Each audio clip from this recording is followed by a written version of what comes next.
Awesome to welcome University of California, Riverside head coach Mike Magpayo to the basketball podcast. Coach Magpayo has set a new standard for UC Riverside men's basketball, entering his fifth year as full-time head coach in 2024-25 after having the interim tag removed in May 2021. Magpayo is the fastest UC Riverside head coach to collect 25 Big West victories, doing so in just 3 seasons. As of the conclusion of the 2023-24 season, Magpayo's Highlanders have earned back-to-back Big West Freshman of the Year honors.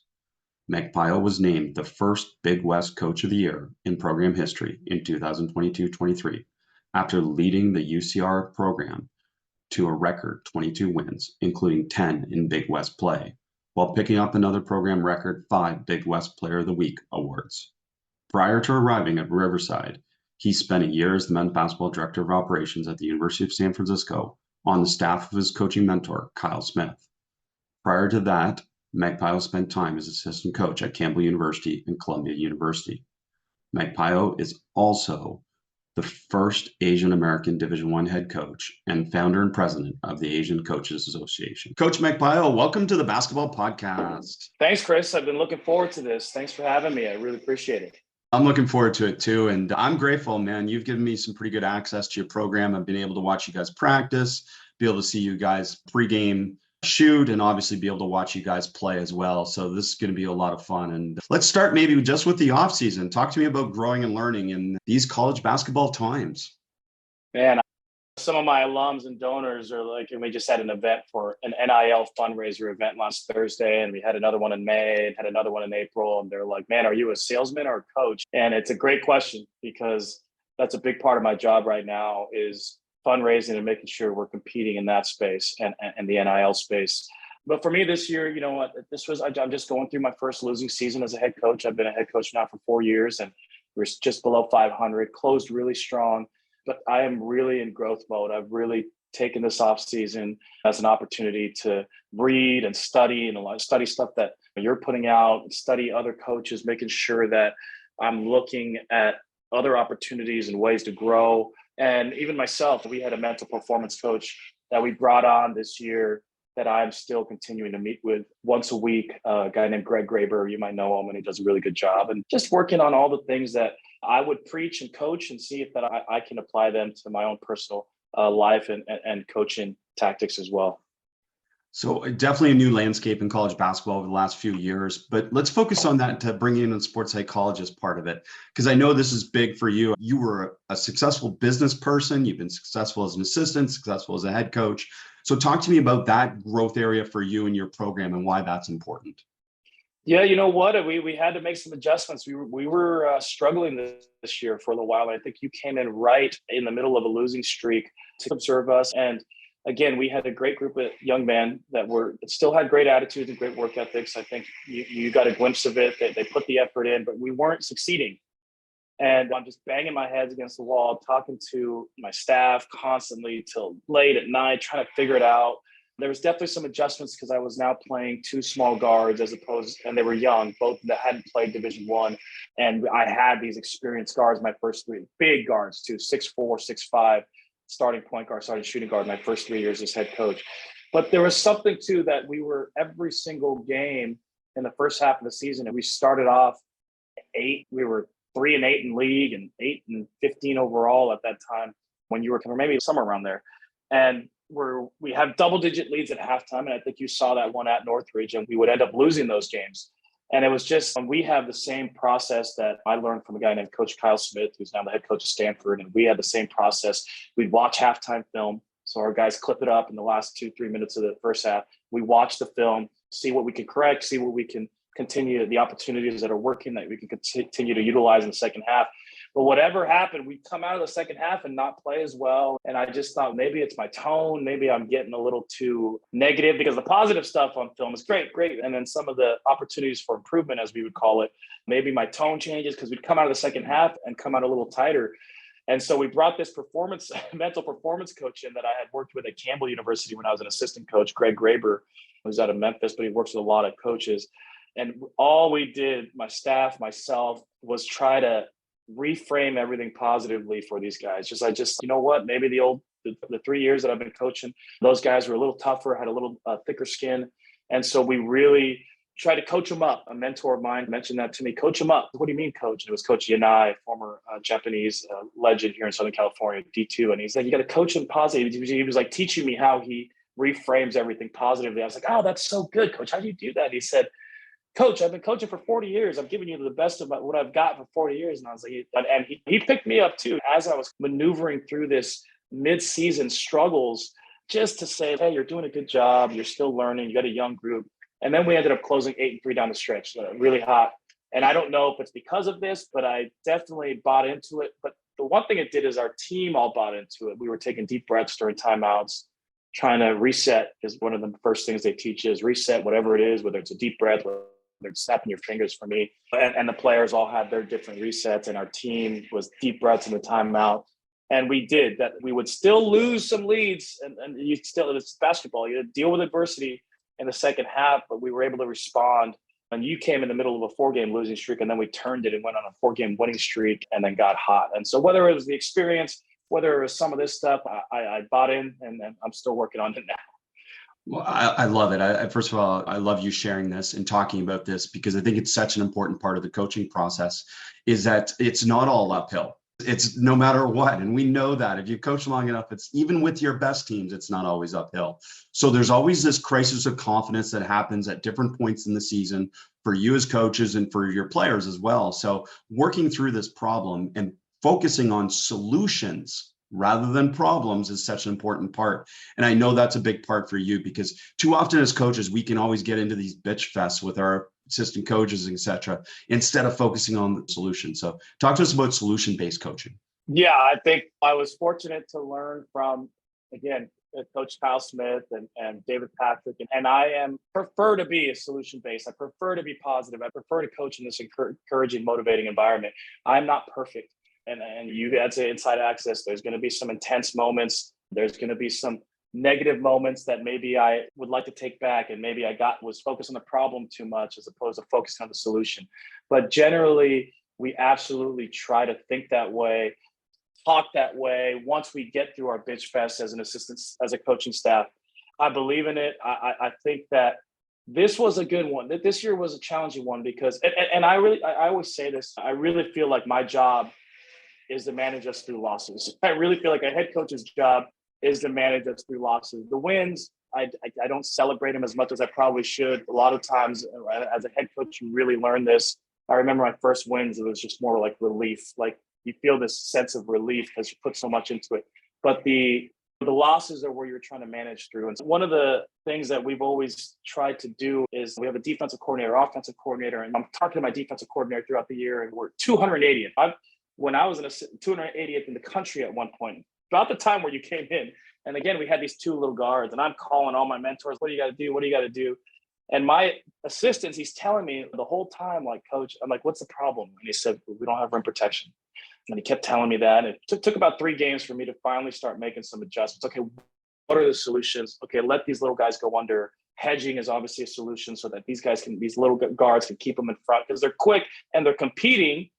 They're just, we were so directional, and we were an ice-based defense. And I think that in fighting and and searching for these solutions, we started to discover a few that started helping us down the stretch. And so we jumped.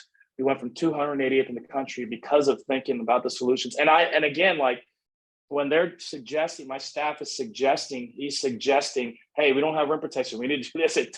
I'll take 3 of those games where it took me time to really make the adjustment, as he's continuing to tell me in his really respectful way, but he was telling me. And finally, we decided, let's try this solution. And we jumped. By the time we ended around 200th in the country defensively, still not good enough, which is why we've been doing about 20 minutes of defense every single day. And usually in the summers, I keep it to skill and offense. But we are doing about 20 minutes of defense every single day, because we have to figure out how to guard our 2 best players right now, are these two little guards, these 2 little 6-foot guards. And then that also changes the solution as a whole and how we play. I've got to start to attack that in the offseason and see if that's a way that I could coach too. I've got to get comfortable with these solutions of playing faster with these little guys, allowing them to shoot earlier in the shot clock, so on and so forth.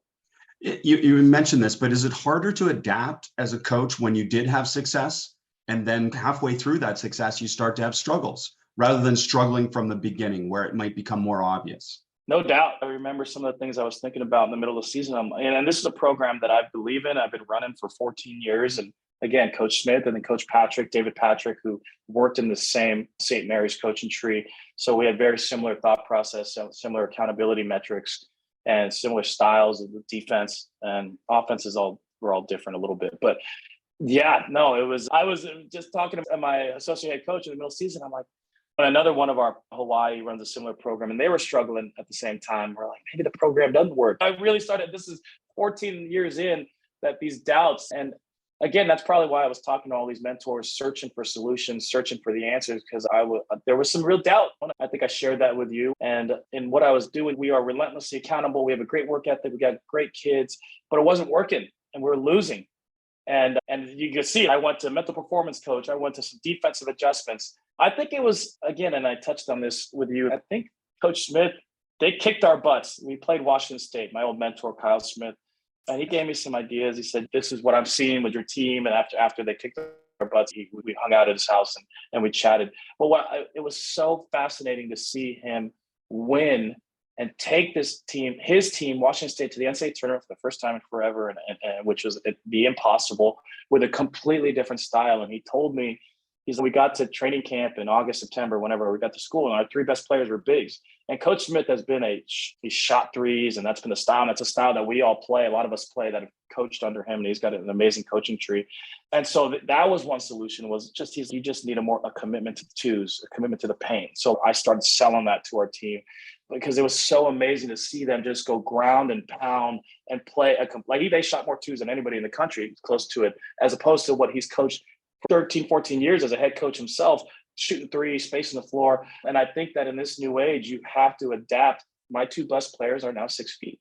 When my two best players were my two best guards, my first 3 years as head coach, were 6'4" and 6'5". So I have to adapt, and it is a challenge. I have to add more tools to my toolbox.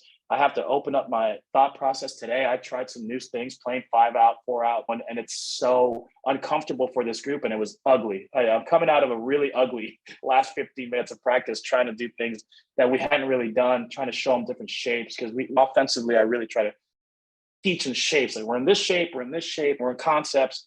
And today, the 5 out stuff for this group that's used to playing 3-round 2 and in our normal flow was a struggle for them. But I got to be okay with that, and I got to start to discover and continue to adapt and see what works for this group. I love you talking about all this, and I want to come back to Coach Smith's part, but because you just mentioned that teaching in shapes, can you shape that more for us, what that means? Because I love that phrasing. Yeah, you know what? So when we got here 6 years ago, this league was big. So everybody basically played 2 5s. The winners of the league, the top of the league, Hawaii, Santa Barbara, Irvine, were basically playing 3-round 2 bigs. So we recruited that way. Coach Patrick was here for the first 2 years, and we continue to recruit that way, because to compete, we felt like we needed to be big. So we had a lot of big guys. We're playing 6'9" 4-man, 7'5" man usually. To do that, we designed an offense where we can play these 2 bigs in relationships. So we had 3 guards that are basically on the perimeter, that each own a third of the floor, and these 2 bigs. And then you get in different shapes, and they have different relationships and different, and we call that our flow. We stole a lot of it. Amari Stoudemire was a 4-man in Israel playing for a team 6 years ago. I forgot the name of the team that he was playing for in Israel, that we stole a lot from, and we started to discover a lot of very European style shapes. But they're basically just like 3-man actions and 2-man actions that you're looking to attack with, whether it's pistol or whether it's, and then what are you doing on the weak side? So what's the shape on the weak side? So let's say you have a 2-man action. Let's just say it's a side ball screen. What shape are you in on the weak side? And then how do you utilize that shape to get advantage on the weak side as well, whether it's, and I actually stole this, I think, from one of your podcasts. Somebody labels like A cut, B cut, C cut. B cut is like 45, C cut is the baseline. So we label A, B, C. We have different spots. Everything's labeled. Language is a huge part of so that we can layer things on top. But now the new shape, because 2 of our 5-man, one of them's coming from injury, and the other one's playing with his German national team. So we're lacking the 4-5, the 3-round 2 shape that we're in. So I'm playing more 4 out, 5 out, trying to implement that over 2 weeks, the last 2 weeks, sharing with my team. And obviously I could do that in the summer, but I'm sharing with them saying, hey, listen, so pretend we're going to the game and we have a really good perimeters. We got some good wings. And this is the team that we're going to go play opening night against whoever. To this year, it'd be Oregon. can we play in these shapes, this 5-out shape, 4-out shape? It's similar concepts are just more, we call it spread. We're spread on the weak side as opposed to having the opposite big and the dunker or playing in relationship at the pinch or whatever. So far, today was a rough one, but there's been some good days and some bad days. I think they're still figuring it out. But really just try, and then I show them the shapes on film or via fast draw or whatever. And then hopefully, and so we're just trying to teach them in multiple ways on the court, visually as well. And then now I got to figure out how to implement these, like where they like these advantage games somehow on the weak side. So I talked to my old friend last year, actually, Dave Klatsky, who's now the head coach at NYU, and their Colgate is great at like weak side exchanges, weak side cutting, just getting you changing the nail. Yeah, we can go on and on about that, but that's generally the idea, is like shapes as far as what you're using as your trigger and like your initial attack, and then weak side shapes, and then how that all develops and into what we call our penetration reaction. I love this because this is conceptual in its approach, right? And it allows you can still run sets, you can still run plays, but it's the play after the play or the play before the play and all this conceptual stuff. And we've always referred to them as trios and duets in terms of the 2-player and the 3-player actions in terms of that, just to give voice to it for people that have followed our stuff a little bit, but I love it. Coach, the most important thing you said here is something that I've been encouraging coaches all summer. Every minute matters. We know that, but also it matters for you to mess around a little bit as a coach to try and figure things out. You don't have all the, like, we can't go into practice at this point, especially with the new landscape of college basketball, and know exactly how we're going to play because your rosters are changing so much. So that last 15 minutes you said was ugly is probably the most important thing for you, isn't it? To be able to figure out, hey, this didn't work. And again, I share a lot of this with you, Chris, but I'm in the growth phase. I'm learning. When today was, so I could put a practice together. If I know you're coming, I could put a really good hour to 60 minutes together, and we're going to be sharp. We're going to be popping from one thing to the next. It can look beautiful. It's stuff that we know. So these little ideas and start looking to adapt to the personnel, getting out of my comfort zone of what I've coached for the last 4 or 5 years is a challenge. Like today, as I break down this film, it's going to be gross. And I'm going to be like, but I know I'll find solutions. And I know, and then I'm just taking notes on what we have. I'm writing like a diary. What do we really have? Because a lot of the ideas that I'm throwing out there right now are because I believe that we have a lot of great cutting and downhill drivers. We do have really 2 good ball handling guards, but I don't want to just be so reliant on them, which is what we've always been, which is great. If we can do that's great. And we have been in the past. But I just want to be able to utilize some of our talent is off the ball. So I'm trying some things like away screens, some screen to screener action. Like today we did a segment of screen to screener with coaches on the wing. And this is a segment we've done all the time. Like Coach Smith, we should do this, especially when you were Princeton offense based back in the day at Columbia and University of San Francisco. One of the things you do is you just don't let them dribble and you just make them learn how to, like, you can use the coaches as an outlet, whatever action you're deciding. It doesn't even really matter. It's just, can they utilize screens? Can they make reads on how to slip open to the ball? And so today was gross. And I think the reason why is because we're so ball screen based, right? We're so ball screen based over the last 4 or 5 years. But if we're not good at that, how else are we going to attack? Like, these are really good defenders. These are really good guys that can make an open 3, but haven't learned how to play together in different shapes again, or different screening actions, we'll say. So I hope that you're right, because I definitely, and I'm again, and one of the things that will bring it to what my mental performance coaches, I saw that, and trust me, the frustration inside was boiling today for that 10, 15 minutes, but I was able to just, he always talks about the power of the pause. It's something I'm just trying to improve on, because I would want them to keep their poise, and I would want them to be able to move to the next play and be able to think, what is the solution on the next play? I'm not even the trigger and whatever shape. I would just keep throwing it out there and see if they could figure out the solution. That's what I did today. That's why I kept playing, because I was like, try again. The defense is doing what they're doing. Our defense is pretty good, I think. And so and we're doing 20 minutes of defense. So now, like, our defense is ahead of the offense. I think when you work on defense, usually the defense is like early in the building out a team. Like, you can get the defense right just by being in great 4 position and whatnot. So yeah, we're in discovery phase. I don't know. I hope you're right. A lot of this stuff came from 6 years ago. My associate head coach, Mike Zeppel, introduced me to, and we started playing some of the advantage games. Then we went out to Australia and everybody's doing these advantage games. And then I go to Princeton practice and Mitch Henderson, he's doing this. And you wouldn't think that. You would just think that Princeton guys are working on their like offense and their patterns and their split actions and whatnot. And it was cool to see that. And so we play in a lot of advantage games. We play a lot of these 3-on-3, 4-on-4s to try to see if they can make reads. And then today we put out there in 5-on-5, and of course there's less space. And so now they're a little more jumbled. So trying to figure it out, but it's fun. And this group is so coachable.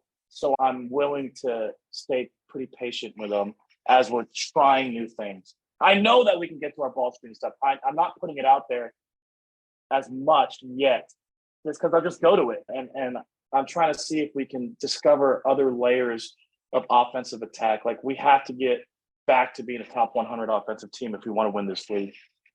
I love this. I just want to jump on a few things. Number one, advantage games. I'd say one of the things that spread the most from basketball immersion over the last 10 years is how to stimulate decision-making through advantage, disadvantage games, and grateful for that. The power of the pause, the analogy I give to people, which is such a powerful coaching tool, is that when you're mad and you write an email or you write a text that's very confrontational, and then you pause and you obviously don't send it, but writing it was actually valuable to let it out. And that's what the power of the pause is. And that's so beautiful, Coach. I'm glad you shared that with us. And then the last thing I just want to share, I say this all the time. If you come to my practices and they look clean and perfect, I'm not doing my job as a coach, because that's not learning. That means we can already do those things. So I'm so grateful that you shared all those things. And Coach, the other thing that I've taken away from you is your use of language, your use of phrasing, again, wherever they come from. I just find it beautiful and interesting to hear the different ways you say things. So I want to share some of these with coaches and get you to talk about them. Number one, get mucky. Yeah. So Coach Smith used to call it get sticky, when it was a way to guard driving, ramming more athletic teams. And he used the word sticky, him and Kobe Altman at the time. We were all assistants at Columbia for Coach Smith. And I don't know where it came from, but it became part of our language, the term, the muck. And I'm big on language because, hey, I always tell our staff, once we implement it into our program, it's going to be there forever. And again, this is where maybe I have to be better, ready to adjust in the future. But once it's in the program, it's in the program. So the muck is that idea of staying like really tight, daring them to shoot threes. It's also a way that you can survive against teams that are more athletic, stronger, more talented, maybe. And we've done it in the past. So we'll get, if mucky means, or if we're guarding a non-shooter, again, that's in our language, that would be a rondo. So a rondo would be a non-shooter. A Kobe would be a guy that can make some, but he's not a driller. And then a Curry is a driller, like a guy that is shooting 40%, maybe even 38% and up from three. And those are the languages. And then we've gotten like Kobe plus, Kobe minus our staff, because they're usually, as a scout coach, they get so nervous, like being decisive with their call. But like against rondos, we'd be really mucky. And if you saw a game plan against a driving, paint attacking team, Cal State Northridge, and that is how they won games. And we played, the scout was, we are in the muck. And because they just like literally had 4 guys that were rondos, and they're just trying to drive and draw fouls. And they were tops in the country and transition, and tops in the country at attacking the paint and drawing fouls and 2-point play. And we ended up losing that game, but we started off well, and we had beat them in the first game by double digits playing in the muck. And that's just like staying in gap, helping each other in gap. And then mucky means, that also can mean like how you close out. And Rondo, Kobe, and Curry tells you what your closeout is, but mucky more is like everybody else is like, you can help and stay in the gaps for each other. I loved it, seeing that, because I think the exaggeration is one of the best forms of teaching. So when I saw your practice and you were working on the muckiness, it was just beautiful how deep you were in the muck. And you think, okay, we're going to practice to this extreme so that we're actually close to it in a game. And you did such a great job with that game plan. It was really fun to watch. Another thing that you have phrased is this idea of these audibles. So talk to us a little bit about the audibles.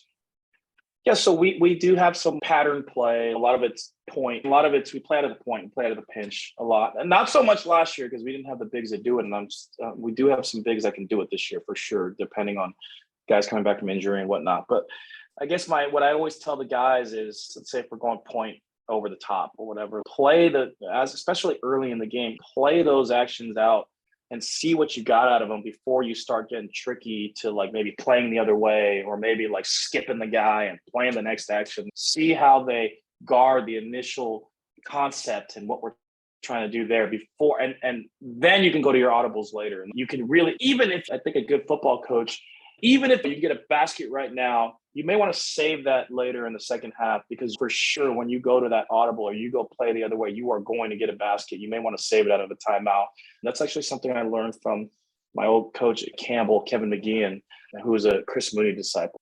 Play the strong side action out, play it before you go to your audibles and start to trick the defense. Because if you go to that too early, it may. That's a belief. I don't know. Maybe some other coaches think differently, but that's the idea. I try to play this action out, see what we got, play the play call out or the trigger out, and then let's see. And we'll read what the weak side's doing. We'll read how they're guarding this particular screening action. Yeah, we know they're switching off the ball, so we'll slip it later, and we know what's happening. We'll utilize it, the audible later, to get a basket when we really need it. Can those be called by players, or they're just by you?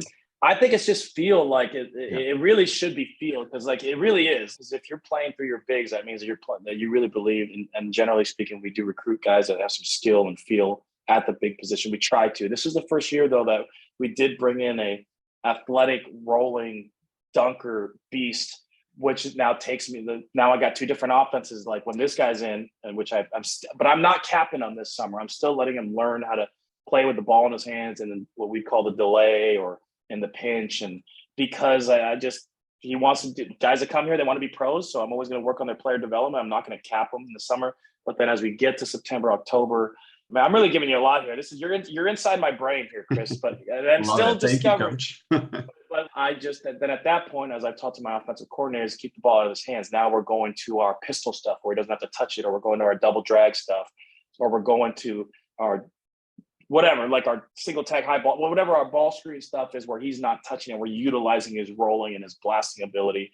But yeah, those guys it's really the bigs they really have the ability, if they're playing with the ball in the pinch, because they have the ball in the middle of the floor, and it's Princeton concepts. When they have the ball in their hands and we're playing splits on one side, they have the ability to play the other way. It's a great Princeton concept. I know that. Play the other way, and the weak side is just alert to the strong side. You can get great action. And those are usually the audibles that will say, okay, start going to your audibles, start playing the other way. You feel it out there. It's all, you got it. If you have a really good one. The thing that you shared there, I want to jump on, is this idea of playing with a different type of player. That sometimes you're playing with this great rim rolling big. And the first time it came up for me was when I visited OKC with Billy Donovan and that staff, and talked to them about the difference with Russell Westbrook on the floor versus off the floor, and how those are two unique offensive styles to have to figure out. And that's part of modern coaching, isn't it? Playing with and without certain players on the floor. Yeah, and I hope I can do it this year, because I learned from people in my league, like Coach Pasternak. He does a really good job.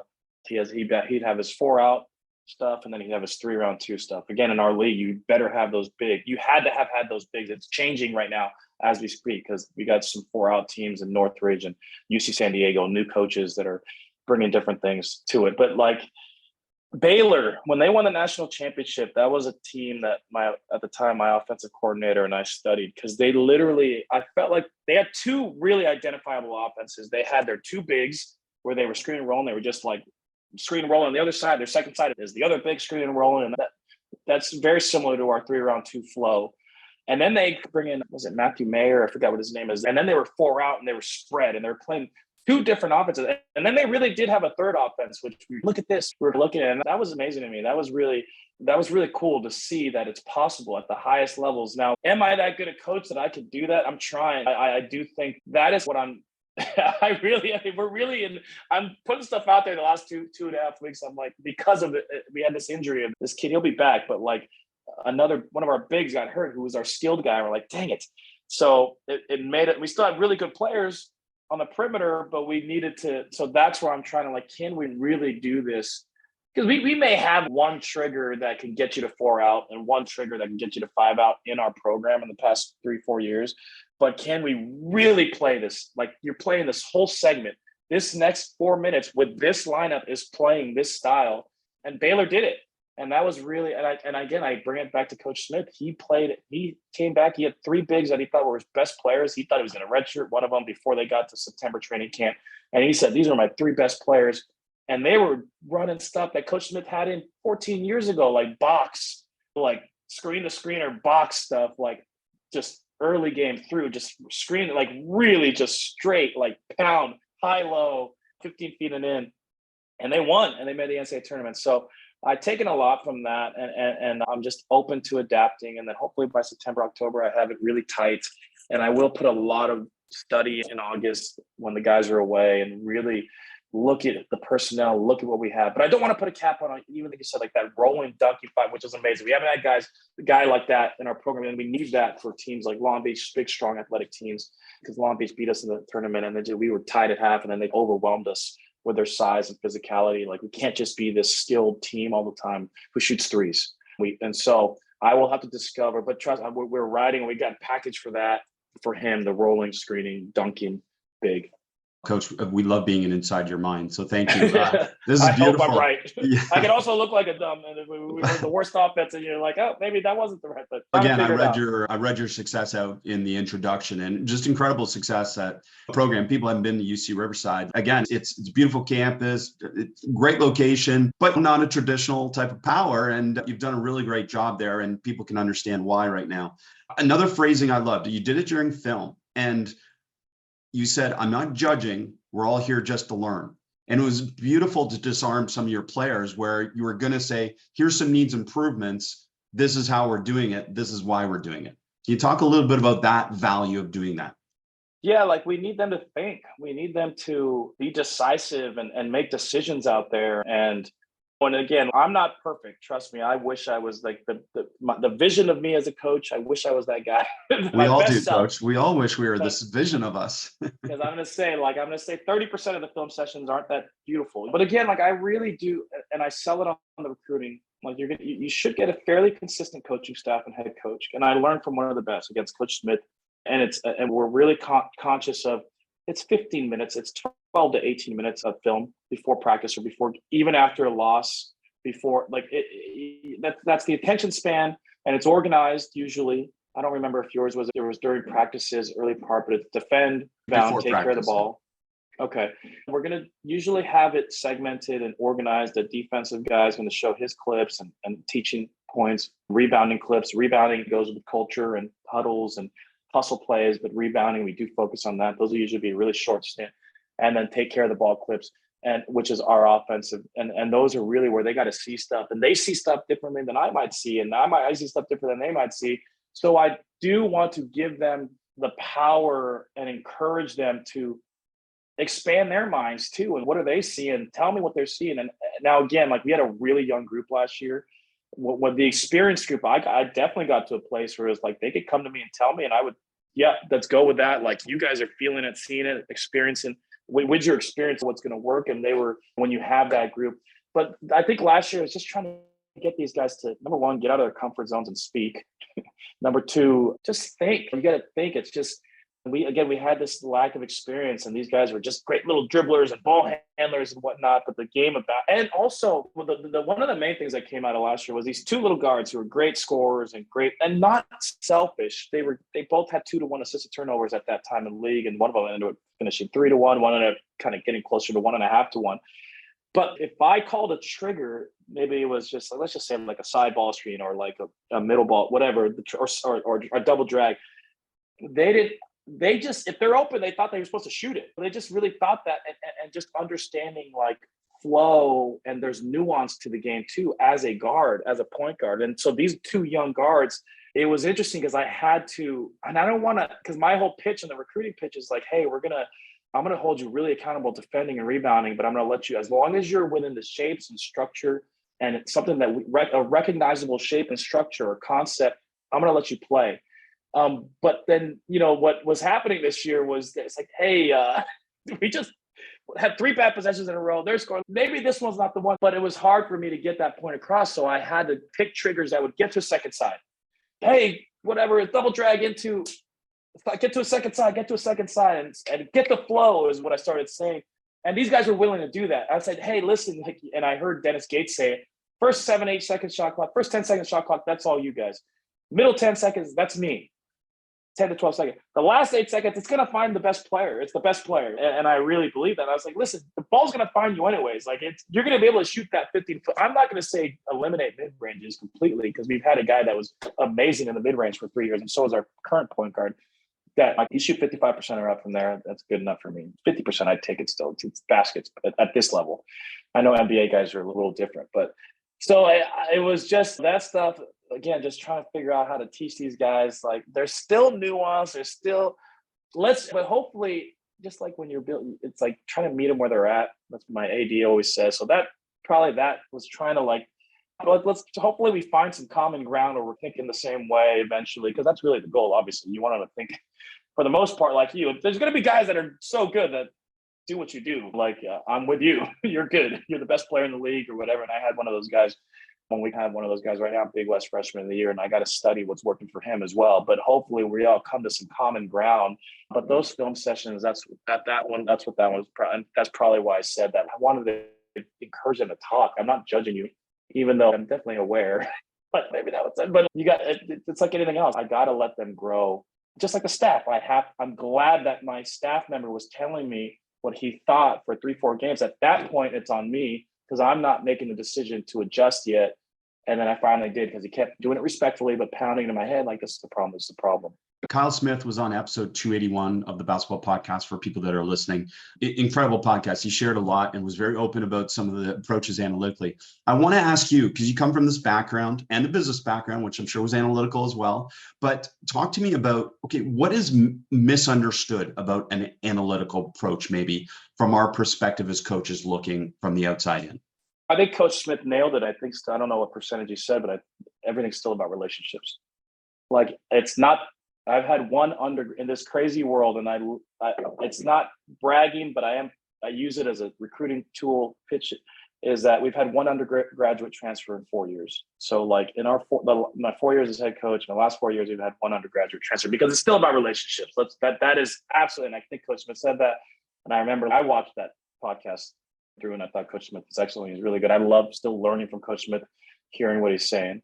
I'll take it back to when I was in business, and I started in sales, and I got a great sales background, because when I was in college, I don't know if you've ever had anybody try to sell you Cutco knives, but I sold Cutco knives for a summer. And it was just amazing how they were able to get these college students to rally and sell. But what the trick of the trade, what they definitely teach you all the tactics of how to overcome objections and whatnot. But the trick of the trade was like every single day, week, and month, they're posting a leaderboard where you stood every single day. And I really feel like that and when I ran my real estate company, I took some of those ideas, because so if I'm a competitor, which I was, number one, it gave me a goal. Number two, if I can beat myself every day or every week or every month. So that was part of it. There's just an accountability there. And then there was recognition and reward if you did well. So everybody who runs this program, whether it's Coach Golden at Florida, because we all work for, or John Jakes at Cornell now, that we all work for Coach Smith, and everybody that's worked for, may think differently. I think that, and it comes from Randy Bennett and Kyle Smith, who did this thing together. I think the trick of the trade, the reason why this analytics and it's just accountability. It's something that like we don't have to stop practice every 2 seconds. It's getting filmed and it's going to get tracked later. Whether it's like today we did 3 different shooting drills, all that's getting tracked. They're competing against themselves. They're competing against their teammates. So it's encouraging some competition. The first thing I always say is compete against yourself. Just look at your own thing. Don't look at what everybody else is doing right now. Just see, can Chris beat Chris every single day? It's you versus you. Can you beat yourself every single day? That's where it starts. And then, of course, you're a competitor. You're going to naturally want to see where you are compared to the guys at your position. And then if you're a really great shooter or whatever it is, maybe you're trying to compete or your defense and that, or you want to be a best rebounder on the team. So really, that's what it is. It's just like tracking, and you're getting graded every day.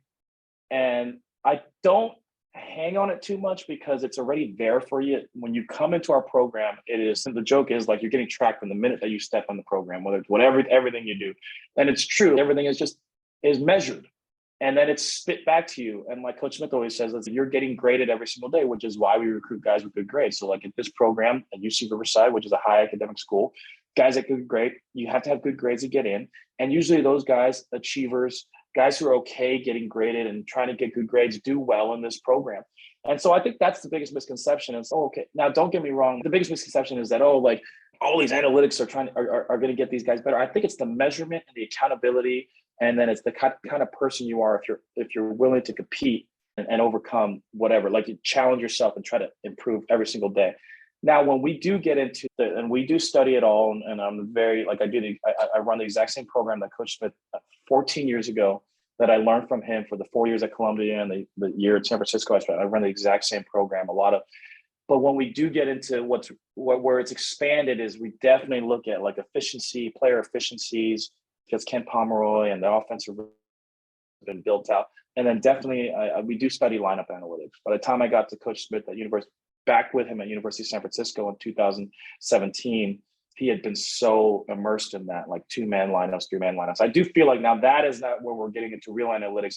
That is not really to be shared with the players as much. I feel like that's just more for the coaches to make decisions.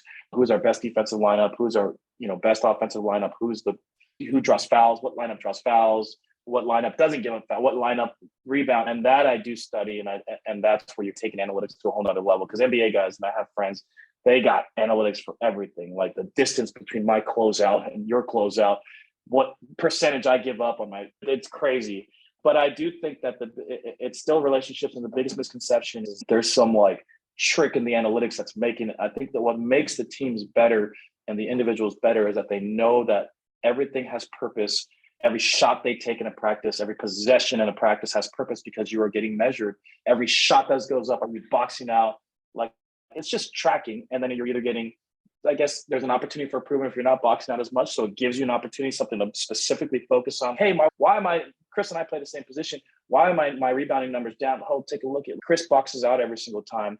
You've had 6 missed box outs in the last 2 practices. Just focus on getting the body, getting them on your back, blah, blah, blah. So it's really, to me, it's more that it's just this relentless accountability is really the term I use, even in the recruiting process. So if you want to get better and you want to develop, I think that this stuff helps you. I love it. Thank you for sharing that, kind of the depth of that. That really adds value to everything that we think about analytics. And certainly isn't it amazing how much analytics have been embraced, really? Not just by coaches, but like by mainstream media, by fans. Everyone seems to talk much more intelligently about the game because of people like Coach Smith and others that have really spread kind of common sense approach to analytics, haven't they? What's crazy is that what I thought was common sense. I remember my first job when he hired me in 2010, 11 was coach the rebounding. And so I'm like, oh, we out rebounded them, or like that was the common phrase. And some coaches still live that way. We need to be plus 10 on the glass. And Coach Smith started explaining to me. And it really took me a long time to really understand and grasp it. I was like, what do you mean? Like offensive rebound percentage? Like people don't get it. It's the amount of shots each team misses matters. And it really didn't. And then now, and it must be really interesting for other people because like my staff and myself speak completely in analytics. And again, even when I was, and I take it to even Thursday's fundraising event, like I say NIL, there's 60 new people there that may not even know what NIL is. They're just huge supporters of UCR basketball. They don't know. So I'm always trying to speak it so that people can understand. I don't want to say dumb it down, but a name, image, likeness, or like really just try to explain it so that person can understand. Yes, we know that we're trying to score threes and layups. Here's why, so on. Here's why a foul drawn. Like I try to explain to the guys, but I also don't want to bog them down. It's just posted every day. What you find is when they start coming in asking questions, they're going like, no, that's not right. I did box out. That's a good thing. Coach Smith always said, and I really believe that because now they're investing. Now they're paying attention. Now they're reading the stats. I bet you there's half the guys that don't. They just look at their efficiency for that day and they go, I'm good or I'm not. But like when they start coming in and disputing or debating, this was his rotation, cover down or whatnot, then you know that you've got them and you have buy-in. That's such a great example of the players that are really getting into it are the ones that are questioning it. And I love that aspect of it. That's such a beautiful thing. And you mentioned this. So CEO of a multi-billion-dollar real estate firm in Southern California. You talked about the sales aspect, learning some of the things in your early years, but can you talk to us about some of the other things that you brought into coaching from those experiences? Yeah, no doubt. This event was in Orange County in my old high school. I was running I wish it was billion. It was multi-million-dollar, but it was a small real estate company. We did have 40 employees at our peak, and we went through the boom and the bust. And I told the story at the fundraising event on Thursday because I was coaching freshman high school basketball at Newport Harbor High School in Newport Beach, and my old coach was there. The old varsity coach, Larry Hurst, was there on Thursday. So it was just funny to think that 16 years ago I was doing that, and to think that I would be here because this thing kept drawing me. I was so passionate about this basketball thing, and I was just coaching freshman high school basketball, and then I had this crazy notion: can I do it at the college level?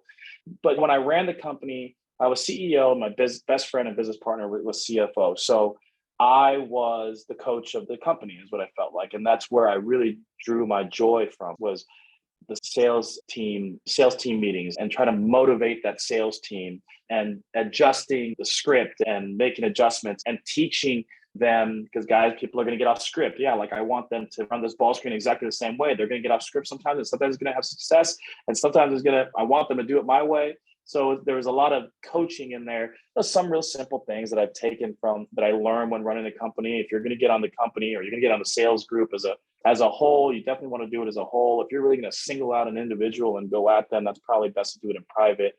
Just little things that work in a company organization as coaching these 15 guys, or managing this staff, little things like that. My job, like, hopefully is not to inspire. I think that inspiration hopefully comes from something within that they have, but it's definitely to motivate. I got to motivate these guys. I have to have a vision, pillars of our program. Just like I did at our company, we had a mission statement, right? That's something that a consultant taught us. I was like 23, 24 when we first ran our company, and we brought a consultant. Again, just like my mental performance coach, somebody to teach us, hey, you better have a mission statement. What is everybody's vision? Is your company aligned? Alignment is huge, making sure that everybody from the top down is aligned and working towards the same vision. And the same thing goes for this program. Like, we have our, overall pillars. It's going to sound a lot like Coach Smith's overall pillars. We have our defensive pillars, rebounding pillars, take care of the ball pillars, and is everybody aligned? So today, before a quick 5 minutes of film, I re-showed the slide of our offensive pillars that we had showed like 3-4 weeks ago. Just my assistant came in and he's, I changed some stuff. I was like, no, keep it the same. That's the point. Like, you want them to see the same thing and hopefully continue to stay aligned with you. And what are we trying to get? We're trying to get advantage.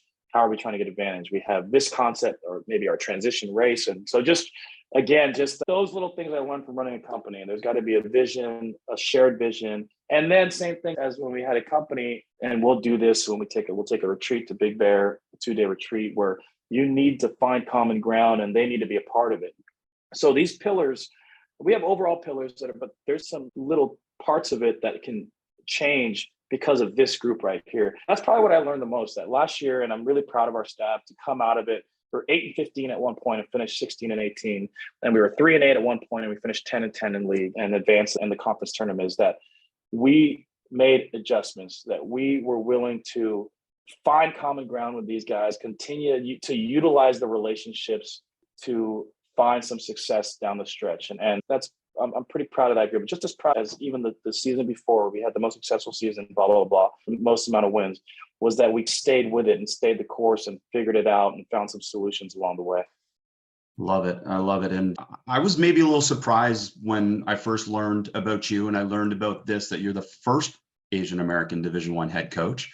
I would have assumed there was others, but maybe that's the wrong assumption. But let's talk about that. Let's talk about your work with the Coaches Association and the different things that kind of are important to you in terms of that, because certainly in my experience, Filipino background, I've been exposed to so much Filipino background through basketball through my life. Nobody loves basketball more in terms of that. And just talk about the Asian American experience in basketball in general. Yeah, first off, I am the first full Asian American, because Rex Walters, he was the first. He's half Asian, and he was head coach at University of San Francisco. And I didn't know that when I got hired 4 years ago. It just came out, and I didn't really realize that. But in 2012, Coach Smith and Kobe Altman, who's now the president of the Cavs, were members of the Jewish Coaches Association. So they challenged me, you should start the Filipino Coaches Association. And I was like, there's two of us. There's me and Eric Spoelstra. And so it turned into the Asian Coaches Association. So basically, we started the Asian Coaches Association in 2012 because what was happening back then, that was a long time ago, and things have changed and evolved. Asian coaches were all stuck. We were all stuck in that administrative role, the director of operations role, or director of analytics, or some sort of like off the court role on the staff. And so Coach Smith was the first one to give me a chance of being an assistant coach. But I guess my mission at the time was to give us a platform and a network, number one, to educate and learn, continue to learn. And we had the first meeting in 2012, and there were 13 of us. And half of it was the Columbia staff just supporting. But the other part was the network. So now we get 150, 200 people. Now it's not all Asian coaches, because there's only probably about, in Division I, there's probably about 20 to 30 of Asian descent. But there's tons in Division two. There's tons on the women's side. There's tons in high school. And like in Canada, I know Tyler Chang and who coaches under 17 national. There's a lot of Filipinos and Asians in Canada. But the other part was not just education, but network. Can we expand our network? Can we get to know others? So this event over the last 12 years has grown to be pretty cool. We usually do a bunch of Zoom sessions in the summer. We've got Eric Spoelstra on, who's been supportive, and guys like Jerome Tang, head coach of Kansas State. We've had a lot of great, and on the women's side, there's a lot more Asian coaches on the women's side, probably because there's a lot more Asian players on the women's side than there are on the men's side at the moment. And so there's a lot more Asian coaches on the women's side. And so just trying to give our organization is just trying to give Asians a network, a platform, and a support group. And it's done pretty well. I'm pretty proud of it, and definitely understand my role in it. Just a big inspiration for me when I got into coaching was Eric Spoelstra. Just the fact that there was a half Filipino coach in the NBA, and he gave me the idea, this crazy idea, that maybe I could do something like that. And so I know that I have a responsibility. Obviously, success helps. And I've seen a lot of my friends, my Asian coaching friends and colleagues.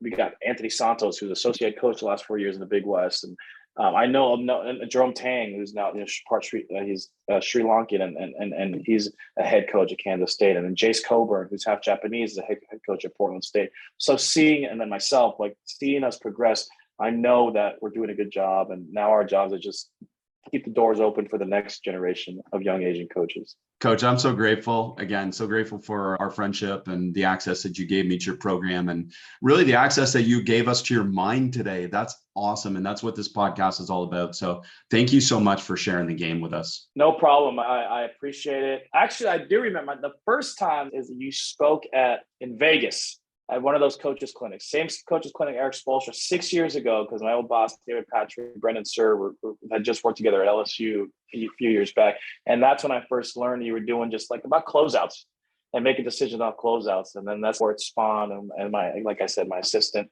continued to build out some of these ideas of decision-making. So really appreciate it. I've been looking forward to this being on your podcast, and thank you for having me.